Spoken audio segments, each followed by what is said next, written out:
This is the 9 nights of the goddess time, Navaratri. I'm just looking at a statue of Saraswati, the goddess of education,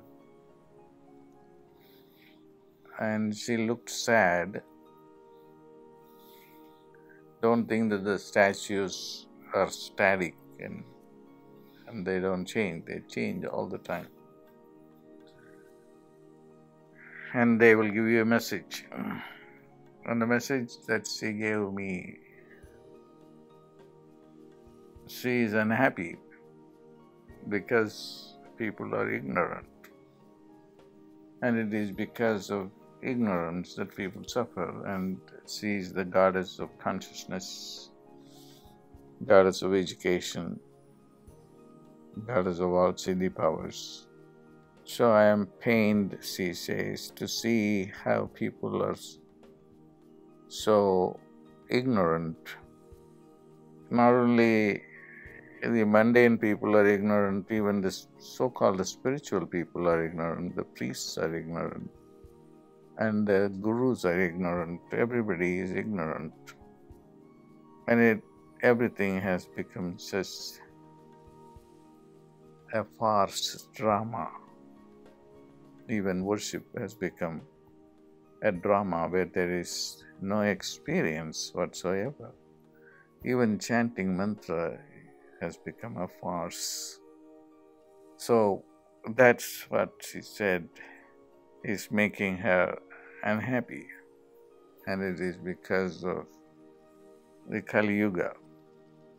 It's not that the mantras are powerless, but then when they are chanted without any understanding, without any impact on consciousness, transporting you to another level, and that practice is not going to do any good except wasting time because there is no engagement. But we continue that, at least that unconscious exercise gives you a break from totally mundane activity, that you are in a sacred space, which is the least you can do. I was just reflecting on this while I was doing a puja and people were watching, and I more or less felt myself acting like a priest who hears people chanting and himself chanting too. And in this case, I was praying to the goddess. The goddess should come, and she can come at different levels, like an apparition, or your body can shiver, or you can even see her physically. All these are possibilities. But none of this is happening. Why? People have not been educated about true worship. If you go to ancient traditions, whether it is Greece or Mexico or India or Egypt, or even some primitive traditions, people get into a trance in order to experience God. In the Indian American tradition, American Indian tradition, Mexico and Peru and Mesoamerica, people used to take ayahuasca so that you can transform into a different state of consciousness in which you are possessed by the god or goddess you are worshipping. And the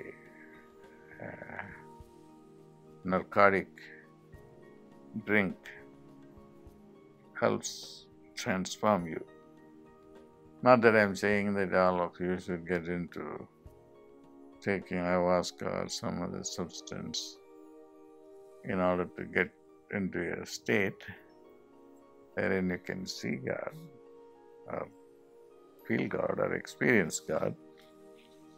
There are other exercises like changing the breath or understanding a mantra and then experience it instead of just like a robot chanting. If you say like Thali's mantra, cream, cream, even if you have said one time, you can see the Kundalini rising, and you can later on just leave that place instead of, chanting and chanting and chanting without having any experience. You can practice anything like that, any mantra. Shri,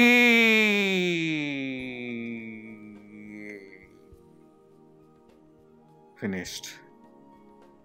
And then that experience continues. I've seen in Tamil Nadu, which is Dravidian culture in southern India, all these practices, spiritual practices, involve channeling, possession by the deities. Whereas people became more so-called sophisticated, they just made everything just a formal process with no experience behind it. Even the formal practices have behind them great depths, but they are not being practiced. So temples have to become places to give you the experience. A fire ritual should be the place, should be a device to raise the fire in you. And eventually, you should be at one point in time not waiting for too long to be able to see the goddess, because the goddess is simply not a statue or a picture. She is for real, and she can give you the highest wisdom. So whenever you just go in front of a deity, the statue, just pray, just say the mantra, and then the goddess will respond. Swami Ramalingam prayed to the goddess, and he goes and stands like everybody does, and the goddess still remains a statue, and his mind remains stupid, and he says, Teriya vagayar chiriyen talarndeen தெரியாதனைத்த தயவுடை தாயே. And he is talking about his experience. My mind is totally stupid. I don't understand anything. You are my mother. You have to do something. So once she complained to her that how long can I remain like stupid of not knowing how the whole universe works? Why are you keeping me stupid? Then the goddess says, She doesn't waste any time. She could not tolerate the idea or the fact that her own son should be so ignorant and stupid. She comes, here I come. She comes and hugs Ramalingam. This is for real.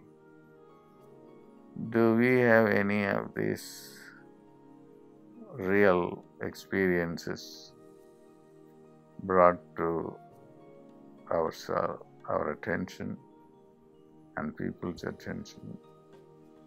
So whenever he went before a deity, he always said, I don't see anything, I only see your statue.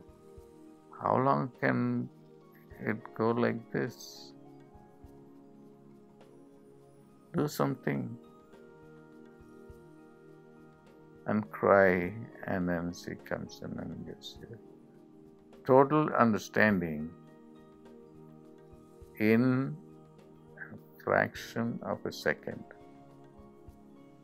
So this is not my message, but the goddess's message for all of you, and it is 15 minutes already. And it shouldn't take 15 minutes, but we have created language, concepts to slow time because of our material nature. All this can happen a fraction of a second. That she will make sure that her children will be taken care of in the upcoming Satya Yuga. We are already in the Satya Yuga, dawn, pre-dawn time. God bless.